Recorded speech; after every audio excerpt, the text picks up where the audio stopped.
बच्चों, आज हम पढ़ेंगे क्लास 7th साइंस यानी विज्ञान का अध्याय 16 जल एक बहुमूल्य संसाधन। हम आपको बताएंगे बच्चों इस पाठ से संबंधित प्रश्नों के उत्तर अभ्यास प्रश्न उत्तर में। तो चलिए शुरू करते हैं। सबसे पहला प्रश्न है यहाँ पर आपका, निम्नलिखित वक्तव्य सत्य है अथवा असत्य आपको बताना है। और ये है बच्चों आपके कथन। कह है, भौमजल विश्व भर की नदियों और झीलों में पाए जाने वाले जल से कहीं अधिक है। आपको बताना है सत्य है या असत्य।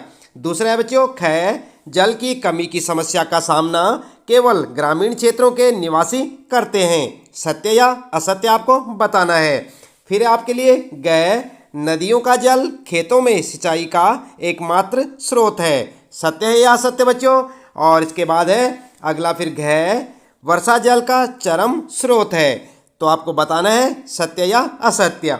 चलिए उत्तर में देख लेते हैं। सबसे पहले आप देखेंगे क के लिए लिखेंगे आप सत्य, ठीक है। दूसरा है फिर ख, यहाँ पर लिखेंगे असत्य। फिर है ग आपके लिए और यहाँ पर लिखेंगे आप असत्य। और फिर है घ, इसको भी लिखेंगे सत्य। आई बात समझ में। सबसे पहले क के लिए सत्य, फिर ख के लिए असत्य, ग के लिए असत्य और घ के लिए सत्य। और आपके पहले प्रश्न का उत्तर हो जाएगा। इसके बाद बच्चों आइए देख लेते हैं दूसरा प्रश्न है यहाँ पर। समझाइए कि भौमजल की पुनः पूर्ति किस प्रकार होती है। तो जानते हैं आप बच्चों, आपने पाठ में पढ़ा होगा।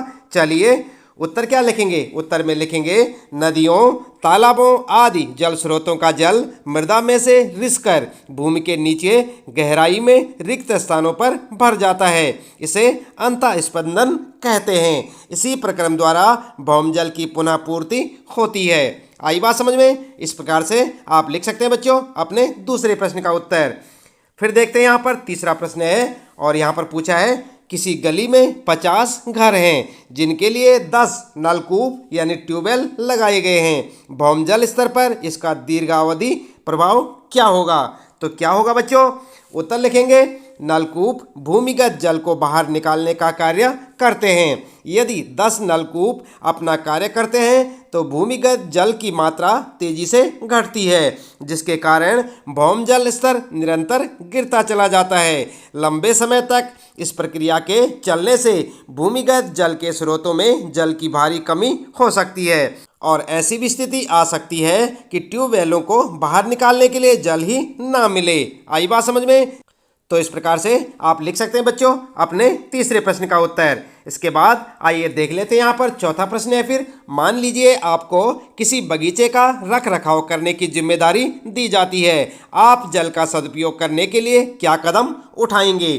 तो क्या कदम उठाएंगे बच्चों। उत्तर में आप लिख सकते हैं, किसी बगीचे के रख रखाव में जल का अपना महत्वपूर्ण योगदान है। जल की कम से कम मात्रा उपयोग में लाए जाने हेतु निम्नलिखित उपायों की ओर ध्यान दिया जाना उचित है। और क्या क्या उपाय कर सकते हैं बच्चों, पॉइंट बनाकर लिखेंगे। नंबर 1, बगीचे में ड्रिप सिंचाई प्रणाली को अपनाकर जल की बचत की जा सकती है, ठीक है। दूसरा पॉइंट लिखेंगे, जल के अभाव में बगीचे की सिंचाई फुब्बारा विधि से करना विवेकपूर्ण है। इसके बाद तीसरा पॉइंट लिखेंगे बच्चों, जल के पाइपों की लीकेज को रोककर जल की बचत की जा सकती है। और फिर चौथा लिखेंगे, वर्षा जल संग्रहण के लिए बगीचे में गड्ढे खोदे जा सकते हैं। पांचवा लिखेंगे, बगीचे में ऐसे ही पौधे लगाए जाएं जिनको कम जल की आवश्यकता पड़े, ठीक है। इस प्रकार से लिख सकते हैं आप अपने चौथे प्रश्न का उत्तर, साथ साथ याद भी करते रहें।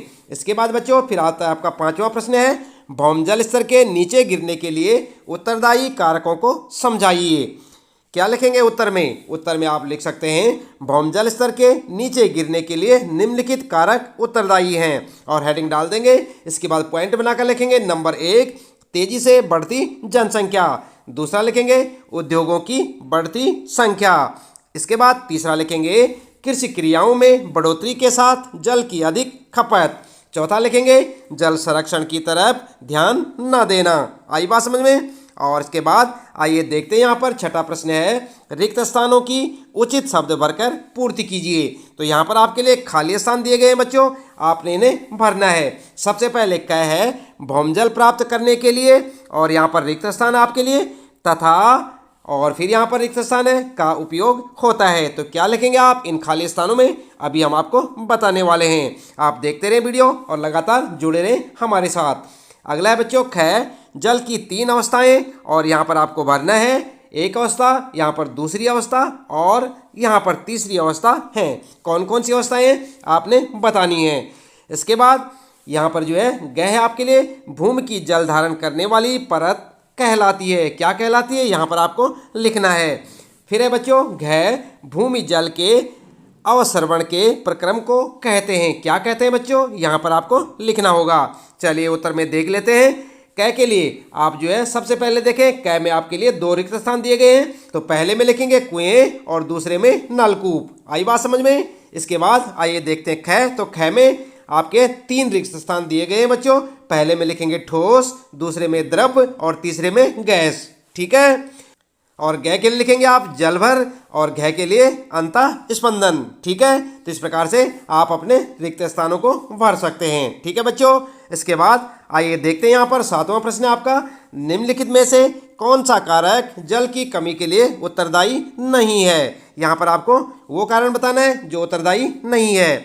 और यहाँ पर है बच्चों क है आपके लिए औद्योगिकीकरण में वृद्धि, ख है बढ़ती जनसंख्या, ग अत्यधिक वर्षा या फिर घ जल संसाधनों का कुप्रबंधन। उत्तर में आप लिख सकते हैं बच्चों, उत्तर लिखेंगे ग वाला बिल्कुल करेक्ट है, अत्यधिक वर्षा। ठीक है बच्चों, आई बात समझ में। इस प्रकार से आप अपना उत्तर लिख सकते हैं। इसके बाद आइए देखते हैं यहाँ पर 8वां प्रश्न है, सही विकल्प का चयन कीजिए। और क्या है आपके लिए, विश्व की सभी झीलों और नदियों में जल की कुल मात्रा नियत यानी स्थिर रहती है। और फिर आपके लिए ख, भूमिगत जल की कुल मात्रा नियत रहती है। ग है विश्व के समुद्रों और महासागरों में जल की कुल मात्रा नियत है। इसके बाद अगला है बच्चों घ, विश्व में जल की कुल मात्रा नियत है। उत्तर क्या लिखेंगे, उत्तर में आप लिख सकते हैं बच्चों ग वाला बिल्कुल करेक्ट है, विश्व के समुद्रों और महासागरों में जल की कुल मात्रा नियत है।